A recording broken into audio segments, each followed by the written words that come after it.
ನಿನ್ನೆ ನಾವು API discussion ಬಗ್ಗೆ ನೋಡ್ತಾ ಇದ್ವಿ. Will continue on that. ನಾವು ಇದ್ರ ಬಗ್ಗೆ ಸ್ವಲ್ಪ ನೋಡೋಣ ಏನಿದೆ exactly, what does it do. ನೋಡಿ, ಇಲ್ಲಿ API ಅಥೆಂಟಿಕೇಶನ್ ಅಂತ ಇದೆ. ಏನಿದು API ಅಥೆಂಟಿಕೇಶನ್ ಅಂದ್ರೆ, ನೀವು ಒಂದು ಸಿಸ್ಟಮ್ಗೆ, ಅದು ಒಂದು ಸರ್ವರ್ಗೆ ಕನೆಕ್ಟ್ ಆಗಬೇಕು. How does it know that you are the right person? ನೀವು ರೈಟ್ ಪರ್ಸನ್ ಅಂತ ಹೇಗೆ ಗೊತ್ತಾಗುತ್ತೆ, right? That's a problem. So for that reason authentication ಬೇಕು. ಆ ರೀಸನ್ಗೆ ಅಥೆಂಟಿಕೇಶನ್ ಬೇಕಾಗುತ್ತೆ. So what we will do ಅಂದ್ರೆ, ಒನ್ ಸೆಕೆಂಡ್, ಎಸ್ ನೋಡಿ, ದಿಸ್ ಇಸ್ ಯು, ಇದು ನೀವು ಅಂತ ಅನ್ಕೊಳ್ಳಿ. ಇದು ಅ DB ಸಮಥಿಂಗ್. ಈಗ ಸುಮ್ಮನೆ ಇದು ಇವನು ಆಕ್ಸೆಸ್ ಕೊಡೋದಿಲ್ಲ, ಬಿಕಾಸ್ ಇದು ಬಂದ್ಬಿಟ್ಟು ಒಂದು ಪ್ರೈವೇಟ್ ಕ್ಲೌಡ್ ಅಲ್ಲಿ ಇರುತ್ತೆ, ಅದು ಸಮಥಿಂಗ್ ವಿಚ್ ಇಸ್ ಇಂಪಾರ್ಟೆಂಟ್ ಆಗಿರುತ್ತೆ. ಸೊ ಇದಕ್ಕೆ ಆಕ್ಸೆಸ್ ಬೇಕು ಅಂದ್ರೆ ಒಂದು API ಕೀನ ಕ್ರಿಯೇಟ್ ಮಾಡಬೇಕು. API ಕ್ರಿಯೇಟ್ ಮಾಡೋದು ಇವರು, ಅಂದ್ರೆ DB ಸರ್ವರ್ ಅಲ್ಲಿರೋ DB ಆಗಿರ್ಬೋದು, ಯಾವ್ದೊಂದು ಅಪ್ಲಿಕೇಶನ್ API ಕೀ ಕ್ರಿಯೇಟ್. ಆ API ಕೀ ತಗೊಂಡು ನಾವು ಕಮ್ಯುನಿಕೇಟ್ ಮಾಡಿದ್ರೆ from this system to this system, yes, ಅವಾಗ ಕಮ್ಯುನಿಕೇಟ್ ಆಗುತ್ತೆ. ಅಂದ್ರೆ ಓನ್ಲಿ API ಕೀ ಒಂದೇನಾ ವೇಸ್ ಇರೋದು? ಇಲ್ಲ, ಬೇರೆ ಟೋಕನ್ಸ್ ಅಂತ ಇದೆ. ಓಪನ್ ಅಥೆಂಟಿಕೇಶನ್ ಅಂತ, ಇದರ ಸೋ ಮೆನಿ ವೇಸ್ ಇದೆ. So the API key is the popular one. Sometimes open authentication ಮಾಡ್ತೀರಾ, OAuth 2.0 ಅಂತ ಬಂದಿದೆ. ಈಗ ನೀವು ಗೂಗಲ್ ಡ್ರೈವ್ ಕನೆಕ್ಟ್ ಮಾಡಬೇಕು ನಿಮ್ಮ ಸಿಸ್ಟಮ್ ಇಂದ, ಅಥವಾ ನಿಮ್ಮ ಲೋಕಲ್ ಕೋಡ್ ಇಂದ ಅಂದ್ರೂ ಕೂಡ ಅಲ್ಲಿ ನಾವು ಅಥೆಂಟಿಕೇಶನ್ ಮಾಡ್ತೀವಿ. ಸೊ ಇದೊಂದು ಅಥೆಂಟಿಕೇಶನ್ ಜಸ್ಟ್ ಅ ಕೀ. ಅಂದ್ರೆ ನೀವು ರಿಕ್ವೆಸ್ಟ್ ಕಳಿಸ್ತಿರಲ್ಲ, ರಿಕ್ವೆಸ್ಟ್ ಟು ದಿಸ್ URL, ಇದು ಬಂದ್ಬಿಟ್ಟು ಚಾಟ್ GPT ಅಂತ ಅನ್ಕೊಳ್ಳಿ. ಈ URL, ಈ ಚಾಟ್ GPT ನಿಮ್ಮ ಕ್ವಶನ್ಗೆ ಆನ್ಸರ್ ಮಾಡಬೇಕು ಅಂದ್ರೆ, I am not talking about the free version use ಮಾಡ್ತಿರಲ್ಲ, ಅದ್ರ ಬಗ್ಗೆ ನಾನು ಮಾತಾಡ್ತಾರ. ಪೇಯ್ಡ್ ವರ್ಷನ್ ಯೂಸ್ ಮಾಡ್ತಾ ಇದ್ದೀನಿ. ನೀವು ಒಂದು ಅಪ್ಲಿಕೇಶನ್ ಬಿಲ್ಡ್ ಮಾಡ್ಬೇಕಾದ್ರೆ ಅದಕ್ಕೆಲ್ಲ API ಕೀ ಅವಶ್ಯಕತೆ ಇದೆ. ಸೊ ಇಲ್ಲಿ URL ನ ಆಕ್ಸೆಸ್ ಮಾಡಬೇಕು ಅಂದ್ರೆ ನಾನು ಫಸ್ಟ್ ಅಥೆಂಟಿಕೇಶನ್ ಮಾಡಬೇಕು. ಫಸ್ಟ್ ಇದನ್ನ ಅಥೆಂಟಿಕೇಶನ್ ಮಾಡಾದ ಮೇಲೆ then only I can able to connect to their DB, their server or their work ನ ಕನೆಕ್ಟ್ ಆಗಿ ಇದನ್ನು ಕೊಡುತ್ತೆ. ಈಗ ನಾನು ಅಥೆಂಟಿಕೇಶನ್ ಮಾಡಿದೆ, I have asked one question as well. ಆ ಕ್ವಶನ್ಗೆ ಕರೆಕ್ಟ್ ಆಗಿ ರೆಸ್ಪಾನ್ಸ್ ಬರ್ತಾ ಇದೆ ಅಂದ್ರೆ ಸ್ಟೇಟಸ್ ಕೋಡ್ ಅಂತ ಕರಿತೀವಿ ಇದನ್ನ. ಅಂದ್ರೆ ಇಲ್ಲಿ ಕರೆಕ್ಟ್ ಬಂದಿದೆ, ಬಂದಿಲ್ಲ ಅಂತ ಹೇಳಲ್ಲ, ಸ್ಟೇಟಸ್ ಕೋಡ್ ರಿಟರ್ನ್ ಮಾಡುತ್ತೆ. 200 ಅಂತ ಬಂತು ಅಂದ್ರೆ ನೀನೇನ್ ಕೇಳಿದ್ಯೋ ಅದಕ್ಕೆ ರೆಸ್ಪಾನ್ಸ್ ಬಂದಿದೆ. 404 ಅನ್ನೋದು ನೀನ್ ಕೇಳಿದ್ಯಾ, ಬಟ್ ಅದಕ್ಕೆ ಹುಡುಕಿದೆ, ಅದರಲ್ಲಿ ಆನ್ಸರ್ ಇಲ್ಲ.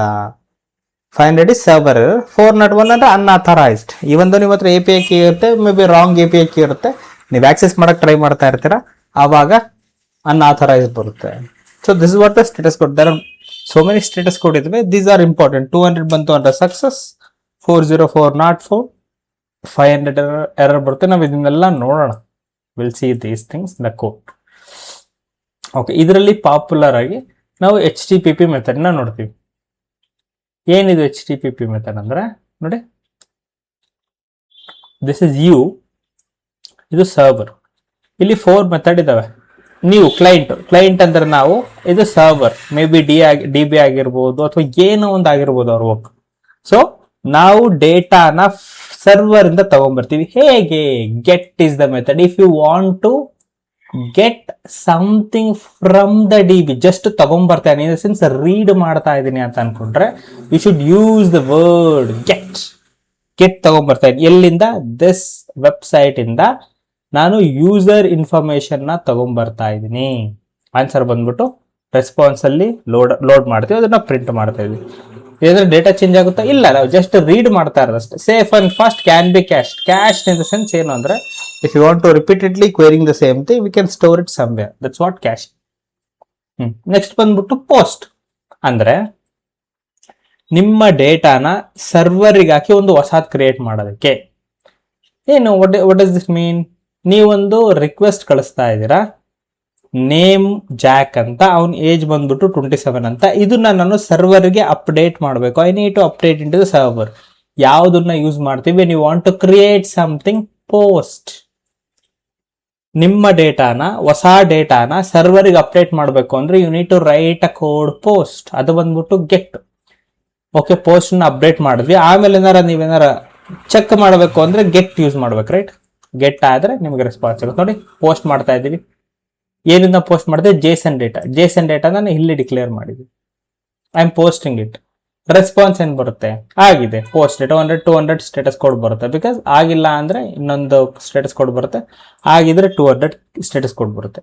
Creates new resources, data sent in a body, ಡೇಟಾನ ಕಳಿಸ್ತಾ ಇದೀವಿ. This is leave it. ID important, ನಾನು ಏನು ಹೇಳ್ತೀನಿ ಮುಂದೆ. Then is put. ಈಗ ನೀವು ಮಾಡಿರೋದು ಹೊಸ ಡೇಟಾನ ಕ್ರಿಯೇಟ್ ಮಾಡಿದ್ರಿ. ಈಗ ಎಕ್ಸಿಸ್ಟಿಂಗ್ ಡೇಟಾನ ನಾನು ಅಪ್ಡೇಟ್ ಮಾಡಬೇಕು. I want to update the existing data. That's what put used. One is get, another one is post, the third one is put. Update or replace the existing table. ನೋಡಿ ಡೇಟಾನ ಈಗ ನಾನು ಬಂದ್ಬಿಟ್ಟು ಇಲ್ಲಿ ಮೇಲ್ಗಡೆ John ಬಂದ್ಬಿಟ್ಟು age 27 ಅಂತ ಹಾಕಿದ್ದೆ ಅಂತ ಅನ್ಕೊಳ್ಳಿ. 27 ಅಂತ ಇದೆ. ಈಗ I want to change it to the some other number. ಡೇಟಾನ ಚೇಂಜ್ ಮಾಡೋಕೆ ನೋಡಿ ಪುಟ್. ಇಲ್ಲಿ ಐ ಡಿ ಇಂಪಾರ್ಟೆಂಟ್ ಆಗುತ್ತೆ. Because there are so many rows ಇರ್ತವೆ, ಯಾವ್ದನ್ನ ಆಡ್ ಮಾಡ್ಬೇಕಪ್ಪ. ಇಲ್ಲಿ ಜಾನ್ ಅಂತ ಇದೆ, ಜಾಕ್ ಅಂತ ಅರ್ಥ ಮಾಡ್ಕೊಳ್ಳಿ. ಇಲ್ಲಿ ಏಜ್ ಇರೋದು 27 ಇರೋದು 26 ಆಗುತ್ತೆ. After I appended. Replace the full resource ಅಂದ್ರೆ ನಾವೇನ್ ಐ ಡಿ ಕೊಟ್ಟಿರ್ತೀವಿ ಇದನ್ನ ಹುಷಾರಾಗಿ ಮಾಡಬೇಕು, ಅದರ್ವೈಸ್ ಎಲ್ಲಾ ಡೇಟಾನು ಕೂಡ ಆಗೋ ಚಾನ್ಸ್ ಇರುತ್ತೆ. ಅದಕ್ಕೋಸ್ಕರ ದೆನ್ ಈಸ್ ಡಿಲೀಟ್. ಈಗ ರೀಡ್ ಮಾಡೋದ್ ಕಲ್ತ್ಕೊಂಡ್ವಿ, ಹೊಸದ್ ಕ್ರಿಯೇಟ್ ಮಾಡೋದ್ ಕಲ್ತ್ಕೊಂಡ್ವಿ, ಎಕ್ಸಿಸ್ಟಿಂಗ್ ನ ರೀಪ್ಲೇಸ್ ಮಾಡೋದ್ ಕಲ್ತ್ಕೊಂಡ್ವಿ. Then delete. ಇರೋದು ಡೇಟಾನ ಡಿಲೀಟ್ ಮಾಡಬೇಕು. ನೋಡಿ ಡಿಲೀಟ್ ರಿಕ್ವೆಸ್ಟ್ ಯಾವ್ದನ್ನ, this is the website or end point ಅಂತ ಕರಿತೀವಿ. ಅದರಲ್ಲಿ ಈ ಯೂಸರ್ನ ಡಿಲೀಟ್ ಮಾಡಿದ್ರೆ ನಮಗೆ ಆನ್ಸರ್ ಬರೋದಿಲ್ಲ. This is what API. Yes, ನಾವ್ ಇನ್ನೊಂದು ಸ್ವಲ್ಪ ಥಿಯರಿ ಇದೆ, ನಾವ್ ಇದನ್ನೆಲ್ಲ ಪ್ರಾಕ್ಟಿಕಲಿ ಮಾಡ್ತೀವಿ. Very important. API ಎಲ್ಲ ಕ್ರಿಯೇಟ್ ಮಾಡೋದಾಗಿರ್ಬೋದು, API ಮೇಂಟೈನ್ ಮಾಡೋದಾಗಿರ್ಬೋದು, ಇರೋ API ನ ಚೆಕ್ ಮಾಡೋದಾಗಿರ್ಬೋದು. Yeah, we will see soon. Thank you so much.